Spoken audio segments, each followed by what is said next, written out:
2 సార్లు నువ్వు కొట్టావు కదా, ఇప్పుడు నేను కొట్టాలా? నమస్కారం అండి. నమస్కారం. మీరు కింద ఇంట్లోకి వచ్చాం, లంచ్కి పిలిచారు గెస్ట్ గా. ఓ రండి రండి. మేము రావండి. ఎందుకు? మేమిద్దరు 2 నమస్కారాలు చెప్పాం, మీరు ఒక నమస్కారమే చెప్పారు. ఇక్కడ సమానత్వం లేదు కదా. రెండోది మా ఆవిడ వచ్చి చెప్తుందే. ఏమే ఇట్రా. అప్పుడు వరకు ఇక్కడే వెయిట్ చేస్తాం. వస్తున్నా అండి. వచ్చేసారా? నమస్కారం అండి. నమస్కారం. హే, మళ్ళీ సమానత్వం పోద్ది. చెల్లెమ్మ, ఇందాక 2 నమస్కారాలు చెప్పాం, ఒకటి ఆయన దగ్గర నువ్వు తీసుకోయే. సరే అన్నయ్య, ఈయన మా ఆయన. చూస్తే అర్థం అవుతుంది సమానత్వం లేదు. లోపలికి రండి. పద. ఇల్లు గట్టిగానే కట్టాడు.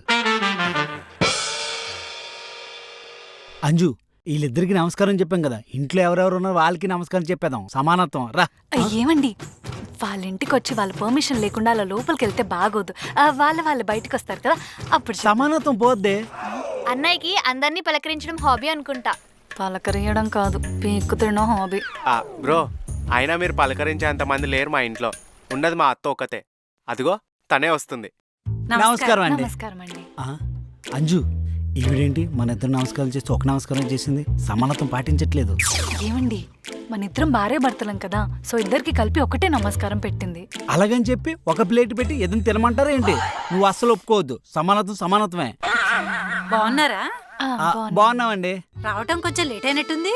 అదా, ఈరోజు ఆదివారం కదండి, బట్టలు ఉతికి గిన్నెలు క్లీన్ చేసి ఇల్లంతా క్లీన్ చేసి లేట్ అయిపోయింది. ఏంటి, మీ ఇంట్లో బట్టలు మీరే ఉతుకుతారా? అంటే అన్ని షేరింగ్ చేసుకుంటాం. మీ వైఫ్ చాలా లక్కీ. మా ఇంట్లో అన్ని పనులు నేనే చేయాలి. దాన్ని పనులు చేయడం అన్నారు, పనులను పెంట చేయడం అంటారు. జోక్ చేసా. జోకా? చెల్లెమ్మా, మీ ఆయన జోక్ చేశాడు కదా, నువ్వు కూడా జోక్ చేసావు అనుకో, అప్పుడు సమానత్వం అయిపోద్ది. జోకేసి చూడు, చెప్తాను ఈ సంగతి. జోక్ నేను చెప్పను. మా ఆయన చాలా మంచివాడు అన్నయ్య. ఓ, చెల్లెమ్మ కూడా జోక్ చేసింది. ఇప్పుడు చూడు, సమానత్వం అయిపోయింది. అయినా చెల్లెమ్మ, పనులు షేర్ చేసుకొని వాడితో కాపురం ఎందుకు? విడాకులు ఇచ్చేయచ్చు కదా. ఇలా ఉన్నాడు. జోక్ చేశా. సమానత్వం కోసం నేను కూడా జోక్ చేశాను అనమాట. మీ ఆయనకి సెన్స్ ఆఫ్ హ్యూమర్ ఎక్కువ అనుకుంటా. వీళ్ళ మాటలతోనే కడుపు నిండిపోయినట్టు ఉంది కదా అంజు. లేదండి, నాకు ఆకలేస్తుంది, నేను తింటా. అలా ఎలా తింటావు? సమానత్వం కోసం నేను తినకపోతే నువ్వు కూడా తినకూడదు. రా, వెళ్ళిపోదాం. ఏమండి, బాబుకి అన్నిట్లో సమానంగా ఉండటం ఇష్టం అనుకుంటా. అవునండి, మా ఆయనకి సాంబార్లో ముక్కలు లేకపోయినా పర్వాలేదు, కానీ లైఫ్ లో సమానత్వం మిస్ అయితే మాత్రం తట్టుకోలేడు. అవునా బ్రో? అంటే మీకు ఇప్పుడు జుట్టు ఊడిపోతే మీ ఆవిడ సమానత్వం కోసం గుండు కొట్టించుకుంటుందా? ఈ ఐడియా ఏదో బాగుంది అంజు. నెక్స్ట్ టైం ఇలాగే పాటిస్తాం బ్రో.